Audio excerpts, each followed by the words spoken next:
నమస్తే, పొలిటికల్ వాయిస్కు స్వాగతం. వారం వారం జాతీయ అంతర్జాతీయ విశేషాలపై విశ్లేషణ చేసుకునేటువంటి కార్యక్రమానికి స్వాగతం. మనతో పాటు విశ్లేషకులు సీనియర్ జర్నలిస్టు కందాడే పార్షద్ గారు ఉన్నారు. పార్షద్ గారు నమస్కారం అండి. అసదుద్దీన్ ఓవైసీ ఒక మాట అన్నాడు, నరేంద్ర మోడీ ఒక మాట అన్నారు. ఇద్దరు కలిపి అసదుద్దీన్ ఓవైసీ షేక్ హసీనాకు భారతదేశంలో ఎందుకు మనం శరణార్థిగా కల్పించాము అనేటువంటి ఒక మాట. అదే సమయంలో నరేంద్ర మోడీ నిన్న మాట్లాడుతూ దేశంలో అంతర్గత శత్రువులను మనం గుర్తించాలి అనేటువంటి ఒక మాట అన్నారు. రెండు ఎట్లా మనం చూడొచ్చు అంటారు? ఇప్పుడు మొట్టమొదట అసదుద్దీన్ వ్యవహారం తీసుకుంటే, అసదుద్దీను పార్లమెంట్ సభ్యుడిగా ప్రమాణం చేసేటప్పుడు అమెరికాకు వ్యతిరేకంగా జై పాలస్తీనా అని అమెరికా పాలస్తీనా ప్రజలకు అన్యాయం చేస్తోందని నినదించిన వ్యక్తి. ఆ విషయంలో ఆయన ఈ రోజు కూడా అమెరికాని తీవ్రంగా తప్పుపడుతూ వస్తున్నాడు.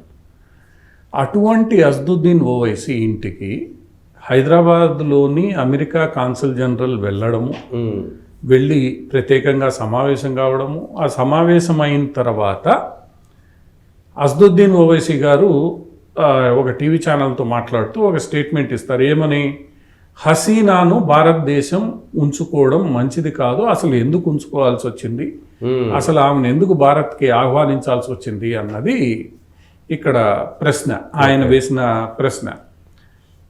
అప్పటిదాకా దాని మీద స్పందించిన Asaduddin Owaisi America consul general వెళ్ళి సమావేశం అయిన తర్వాత ఈ ప్రకటన చేయడం కొంత విమర్శలకు అవకాశం కల్పించింది. ఎందుకంటే అసదుద్దీన్ ఓవైసీ అమెరికాకి వ్యతిరేకంగా పాలస్తీనా విషయంలో కానీ ఇంకో విషయంలో కానీ మాట్లాడుతున్న వ్యక్తి ఒక్కసారిగా అమెరికాకి అనుకూలంగా మాట్లాడుతున్నాడయింది అన్నది ఒక ప్రధానమైన ప్రశ్న తలెత్తింది ఇక్కడ. అప్పటికే 2-3 రోజులుగా సెయింట్ మార్టిన్ అనే దీవిని అమెరికా అడిగిందని హసీనా స్వయంగా ఒక స్టేట్మెంట్ ఇచ్చింది. అది నేను ఇవ్వడానికి నిరాకరించాను కాబట్టి దానివల్ల బంగాళాఖాతంలో ఇబ్బందులు ఏర్పడే అవకాశం ఉంది, దక్షిణాసియాలో ఇబ్బందులు ఏర్పడే అవకాశం ఉంది కాబట్టి నేను దానికి అంగీకరించలను అని చెప్పాను కాబట్టే ఇదంతా జరిగిందని షేక్ హసీనా స్వయంగా చెప్పిన వేళ అమెరికన్ కాన్సులేట్ జనరల్ వెళ్ళి ఓవైసీని కలిసిన తర్వాత ఓవైసీ ఇటువంటి స్టేట్మెంట్ ఇవ్వడం అంటే ఇక్కడ ఏం జరుగుతోంది అంటే, ఓవైసీ ఒకవైపు పాలస్తీనా విషయంలో అమెరికాను తిట్టడము, ఇంకోవైపు బంగ్లాదేశ్ విషయంలో కాన్సుల్ జనరల్ కలిగిన తర్వాత హసీనాను తిట్టడం. ఇద్దరు ముస్లింలే, రెండు ముస్లిం దేశాలు.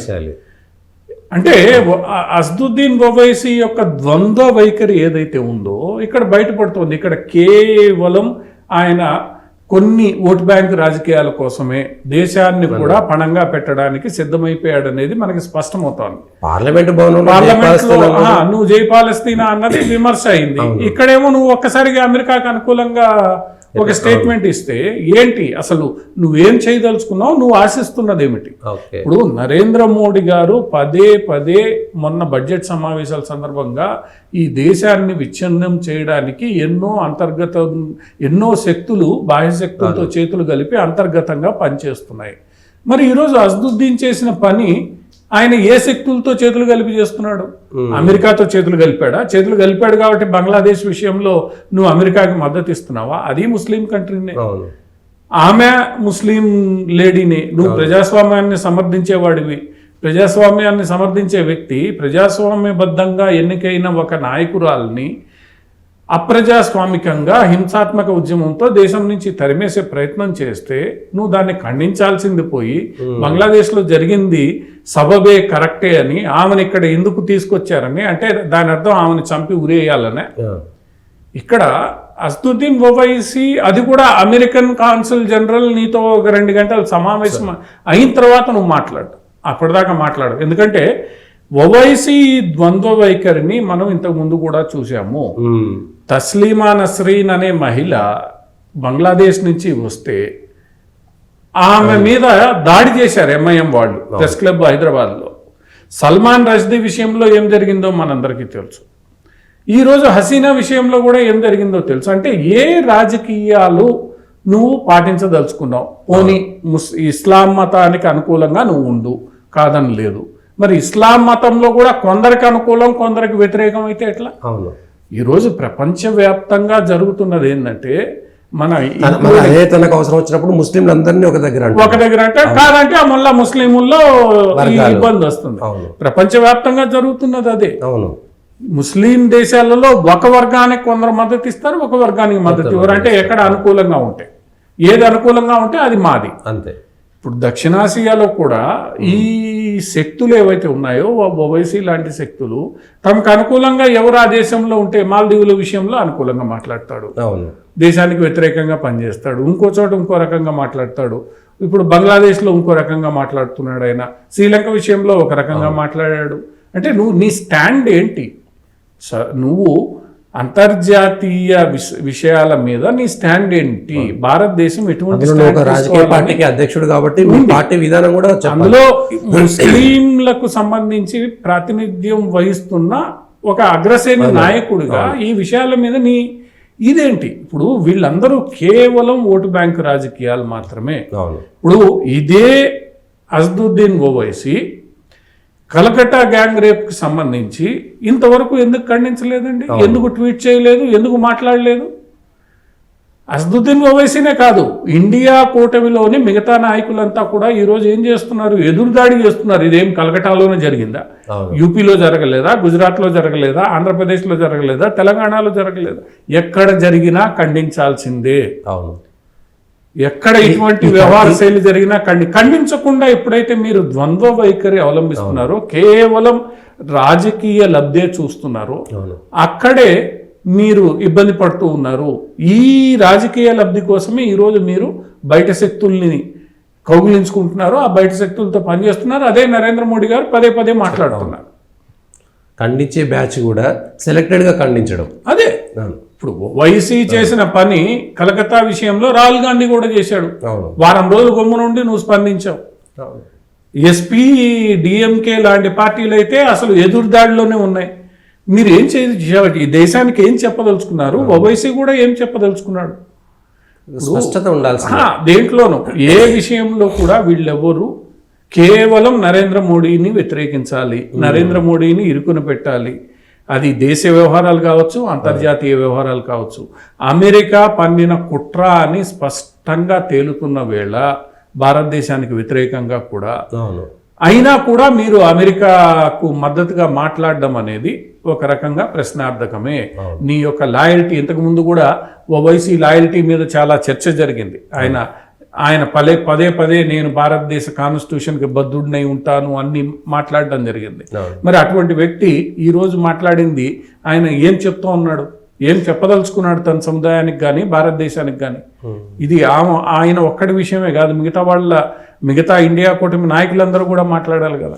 ఇది చూసుకుంటే ఇటు ఓవైసీ వ్యవహారం కానీ మోడీ చెప్పిన దాని ప్రకారం కూడా భారతదేశం చుట్టుపక్కల ఉన్నటువంటి దేశాలతోటి ఉన్నటువంటి ఇప్పుడు బంగ్లాదేశ్, మొన్నటిదాకా పాకిస్తాను, మొన్నటిదాకా శ్రీలంక, ప్రతిదీ భారతదేశానికి ఒక ఇష్యూ. అంటే దాయాది దేశాలతోటి లేదా పక్కన ఉన్నటువంటి దేశాలతోటి మిత్రత్వం అవసరమా, శత్రుత్వం అవసరమా, ఎట్లాంటి విధానాలు భారతదేశం ఇబ్బంది ఎదుర్కోదా భవిష్యత్తులో? ఖచ్చితంగా. ఎందుకంటే ఈ దేశాలన్నిట్లో రాజకీయాలు, అంతర్గత రాజకీయాలు రెండుగా చీలిపోయి ఉన్నాయి. ఒకటి భారత్ అనుకూలం, రెండు భారత్ వ్యతిరేకం. సో భారత్ అనుకూల పక్షాలకు వ్యతిరేకంగా భారత్ వ్యతిరేక పక్షాలు పనిచేస్తాయి.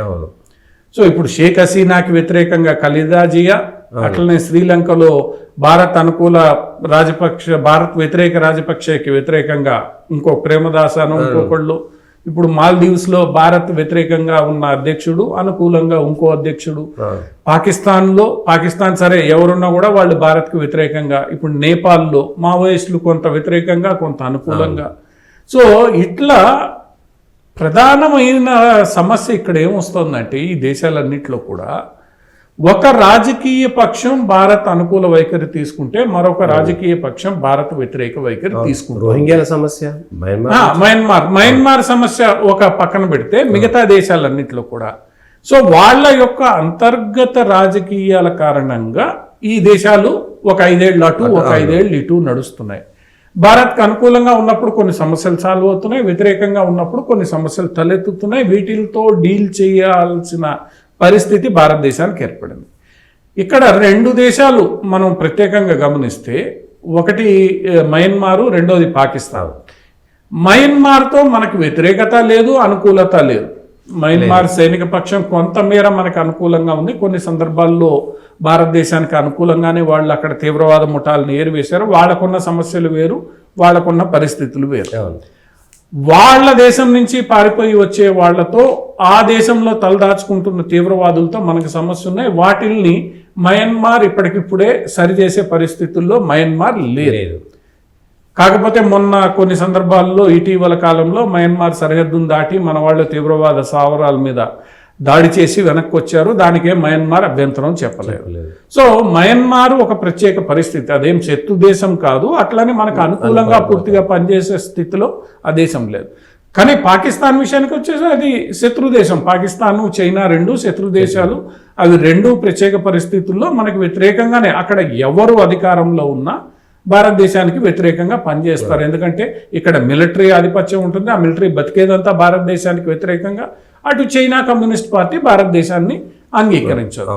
సో ఇవి రెండు పక్కన పెడితే మిగతా చిన్న దేశాలు ఏవైతే ఉన్నాయో అవి కేవలం ఆ దేశాల్లో ఉన్న అంతర్గత రాజకీయాల కారణంగానే ఆసిలేట్ అవుతూ ఉన్నాయి. ఈ పరిస్థితితో దౌత్యం చేయడం భారతదేశం అలవాటు చేసుకుంటోంది.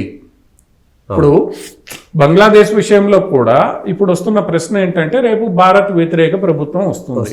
వచ్చినా కూడా నువ్వు పని చేయాలి. టెంపరీ కూడా భారత్ అనుకూలమైన ప్రభుత్వం ఏం కాదు, పని చేయాలి. సో ఈ పని చేయడము పని చేయకపోవడం అంత స్పీడ్గా మనకి పని జరగదనేది మనకి తెలుసు. తగిన జాగ్రత్తలు తీసుకుని దానికి వ్యతిరేకంగా పనిచేయడము, అనుకూలంగా పనిచేయడమా, లేదా అంతర్గత రాజకీయాల ప్రభావం మన మీద పడినంత వరకు మనం చూస్తూ ఊరుకోవడమా? మన మీద ప్రభావం పడినప్పుడు మాత్రమే మనం స్పందించాలి. ఇది ప్రధానంగా మనం చేయాల్సిన పని. అదే పనిని ఈరోజు భారతదేశం నెమ్మదిగా నేర్చుకుంటోంది. శ్రీలంకలో కానీ, మాల్దీవుల్లో కానీ, ఇప్పుడు బంగ్లాదేశ్లో కొత్తగా ఎవరున్నా వాళ్ళతో మనం మనకి ఇబ్బంది లేకుండా చూసుకోవడం అనేది. ఎందుకంటే ఈరోజు ఇన్వెస్ట్మెంట్స్ ఉన్నాయి. మీరు మాల్దీవులు ఉన్నారు అంటే మాల్దీవులో అంత ఇండియా వ్యతిరేకత కల్పించినటువంటి వ్యక్తి భారతదేశంతో 25 ఒప్పందాలు చేసుకోవడం ఎట్లా? అదే ఇప్పుడు ఒక్కటేంటంటే అంతకు ముందు లాగా ఈరోజు ప్రపంచం లేదు. పెట్టుబడులు చాలా వెళ్తున్నాయి భారతదేశం నుంచి. భారత్ బలమైన ఆర్థిక వ్యవస్థగా ఉంది. మన పెట్టుబడులు చాలా ఉన్నాయి. మన నిధులు చాలా అందుతున్నాయి. ఈరోజు నువ్వు నన్ను బెదిరించి బ్లాక్మెయిల్ చేసి నిధులు ఆపుకుంటే నష్టం నీకే. చిన్న దేశాలు మీరు. చైనా కూడా ఒక రకంగా బయటపడిపోయింది. చైనా పూర్తిగా మద్దతు ఇచ్చే పరిస్థితులు ఇటు పాకిస్తాన్కి లేదు, మాల్దీవులకి లేదు, శ్రీలంకకి లేదు. ఎందుకంటే చైనా ఆర్థిక వ్యవస్థ కూడా మిగిలిన భారతదేశ చుట్టుపక్కల ఉన్న దేశాలకు మిత్ర దేశం ఎన్నటికీ కాదు. డబ్బులు ఇచ్చే పరిస్థితుల్లో కూడా చైనా లేదు. చైనా బయటకి ఎంత పెద్ద ఎకానమీ అని చెప్పుకున్నా కోవిడ్ తర్వాత పరిస్థితుల్లో చైనా ఇబ్బందుల్లో ఉంది. అక్కడ రియల్ ఎస్టేట్ రంగం సంక్షోభంలో ఉంది. మిగతా మ్యానుఫ్యాక్చరింగ్ ఇండస్ట్రీ, ఎందుకంటే అమెరికా, యూరోప్ అన్ని చైనీస్ ప్రొడక్ట్స్ మీద ఎక్కువ ట్యాక్సులు వేసి, రెండోది చైనాలో ఫ్యాక్టరీలు పెట్టిన పాశ్చాత్య కంపెనీలన్నీ అటు మలేషియా, ఇండోనేషియాకో, భారత్కో, ఇంకో చోటకో వెళ్ళిపోతున్న వేళ చైనా కూడా ఆర్థిక ఇబ్బందుల్లో వీళ్ళందరికీ అంతగా ఉదారంగా చేసే పరిస్థితులు లేవు. అట్లని ఈరోజు చైనాకి పూర్తిగా ఈ దేశాలు అనుకూలంగా మారిపోతాయంటే మారవు. చైనాకు కూడా ఇదే సమస్య. ఒక అధ్యక్షుడు వస్తే చైనాకి అనుకూలం, ఇంకోటి వస్తే చైనాకి వ్యతిరేకం. సో ఏ దేశం అయినా కూడా, అది భారతదేశం కాదు, చైనాకు కూడా 5 ఏళ్ళు అనుకూలంగా నిర్ణయాలు ఉంటాయి, 5 ఏళ్ళు నిర్ణయాలు ఉండవు. అది కూడా డబ్బే పెట్టుబడి పెడుతుంది. ఆ పెట్టిన పెట్టుబడి ఏదైనా కూడా స్టెబిలిటీ లేకపోతే ఆ పెట్టుబడి వెనక్కి రాదు కదా, ఇబ్బంది కదా. సో ఈ వ్యవహారంలో ఇప్పుడు అటు చైనా కానీ ఇటు భారత్ కానీ నేర్చుకున్నాయి. ఇది అంతర్గత రాజకీయాలని మనం ఏం చేయలేము. ఒకడికి వ్యతిరేకంగా ఇంకోడు ఆ మాట మాట్లాడితే వాడు గెలుస్తాడు, లేదంటే ఓడిపోతాడు. సో ఈ అంతర్గత రాజకీయాలతో ఎలా డీల్ చేయాలి అనేది భారతదేశం నేర్చుకుంటోంది. ఇప్పుడు బంగ్లాదేశ్ ఒక టెస్ట్ భారతదేశానికి, మాల్దీవుల తర్వాత. సో బంగ్లాదేశ్లో ఏం జరుగుతోంది, ఏంది, ఇంతవరకు మన మీద ప్రభావం లేదు. భవిష్యత్తులో ఎటువంటి ప్రభావం ఉంటుంది, కొత్త ప్రభుత్వం ఏదొస్తుంది, ఇవన్నీ చూసుకొని భారత్ ఈ వ్యవహారాన్ని నడుపుతుందనే మనం అనుకోవాలి. కాకపోతే ఇక్కడ మనం జాగ్రత్తగా ఉండాల్సింది అమెరికా లాంటి శక్తులు, చైనా ఎలానో ఉంది, ఇప్పుడు అమెరికా కూడా ఈ ఆసిలేషన్ లో భాగస్వామ్యం అవుతోంది.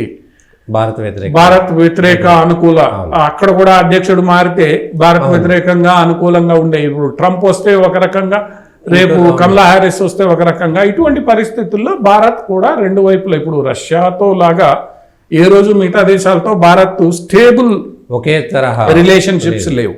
అందువల్ల ఇది భారత్ ఆల్మోస్ట్ ఆల్ నేర్చుకుంటోంది. ఎవరు ఉంటే వాళ్ళతో మనం జాగ్రత్తగా డీల్ చేయడం. కొన్ని సందర్భాల్లో వ్యతిరేకంగా ఉన్నప్పుడు కొంత స్లోగా వెళ్తుంది, అనుకూలంగా ఉన్నప్పుడు స్పీడ్గా వెళ్తాయి.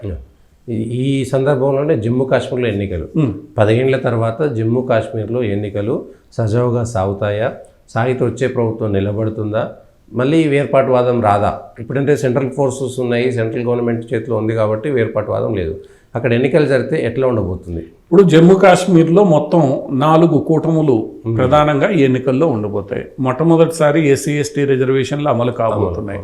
ఈ 4 కూటముల్లో ఫారూక్ అబ్దుల్లా ఉమర్ అబ్దుల్లా నేతృత్వంలో నేషనల్ కాన్ఫరెన్స్, ఆ తర్వాత పీడీపీ మెహబూబా ముఫ్తీ నేతృత్వంలో, మూడోది ఈ రషీద్ ఇంజనీర్ ఇటువంటి కొంతమంది ఇండిపెండెంట్ ఎవరైతే మొన్న పార్లమెంట్ ఎన్నికల్లో కూడా గెలిచారో అటువంటి వాళ్ళు ఒక కూటమిగా, భారతీయ జనతా పార్టీ ఇంకొక కూటమిగా, ఈ 4 కూటములు ఈసారి ఆ ఎన్నికల్లో తడపడి ఉన్నాయి. గతంలో పార్లమెంట్ ఎన్నికల సందర్భంగా వచ్చింది చూస్తే 29 అసెంబ్లీ స్థానాల్లో భారతీయ జనతా పార్టీ ఆధిక్యంలో ఉంది. 28 వరకు ఫారూక్ అబ్దుల్లా వీళ్ళు, మిగతా అట్లా అంటే మొత్తం 90 అసెంబ్లీ స్థానాలు ఈ 4 కూటములు 3 కూటములు ప్రధానంగా పంచుకున్నాయి. సో మొట్టమొదటిసారి ప్రజలు కూడా గత పార్లమెంట్ ఎన్నికల్లో ఎంతో ఉత్సాహంగా పాల్గొన్నారు. ఈ ఎన్నికల్లో కూడా పాల్గొంటారనే ఉద్దేశంతో, లక్ష్యంతోనే ఎన్నికల కమిషన్ పనిచేస్తోంది.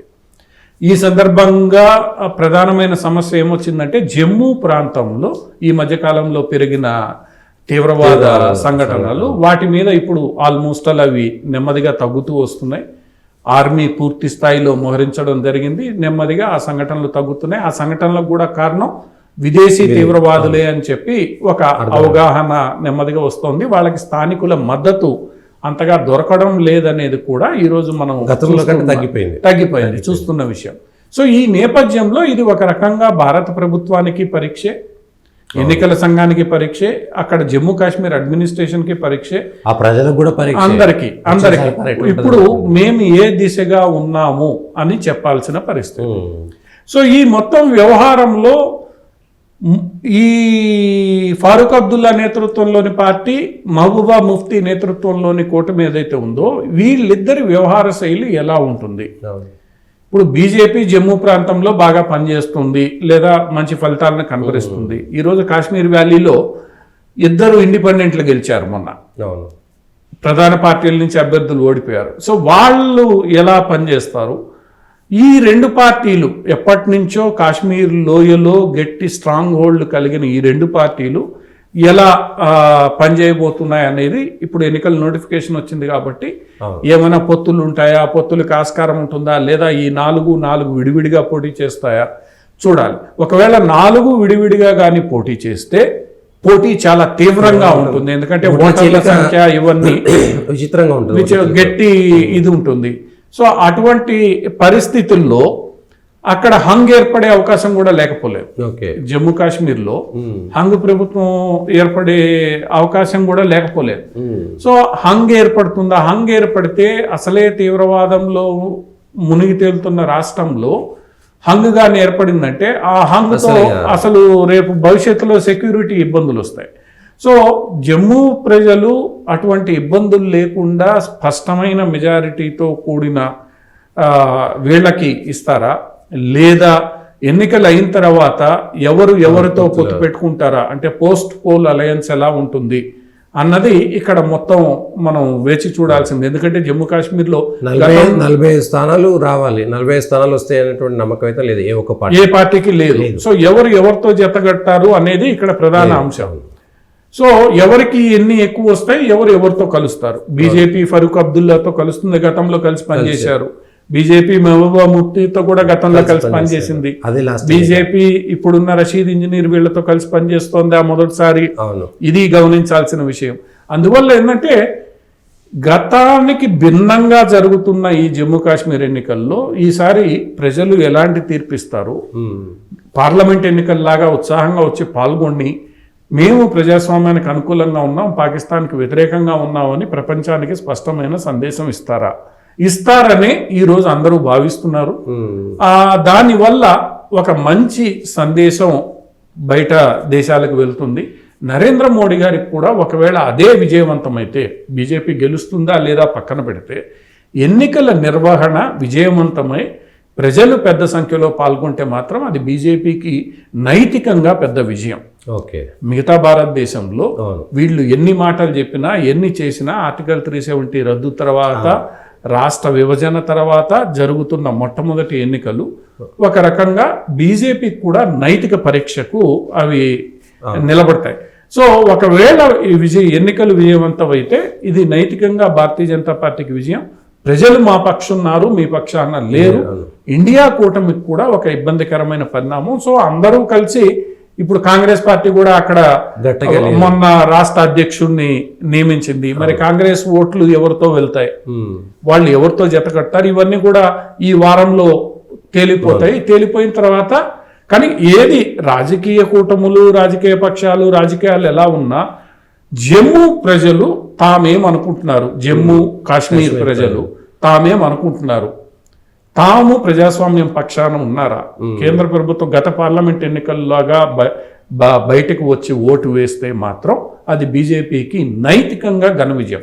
బీజేపీ గెలుస్తుందా లేదా, రాకపోతే అక్కడ పీడీపీ లేకపోతే ఏదో ఒకటి ఎవరైనా రానివ్వండి, ప్రజలు బయటకు వచ్చి ప్రజాస్వామ్యాన్ని ఆదరిస్తే చాలు.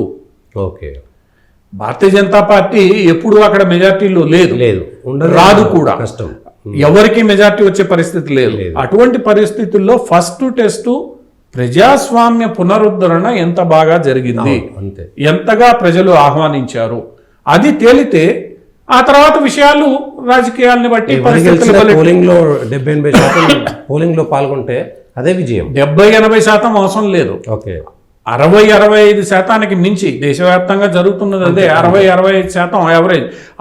ఆ స్థాయికి ప్రజలు వచ్చి ఓటేస్తే మాత్రం అది నైతికంగా భారతీయ జనతా పార్టీకి విజయమే. ఓకే. థ్యాంక్ యూ పార్సాద్ గారు. ఇది ఈ వారం ఉన్నటువంటి వార్తలు వాస్తవాలు.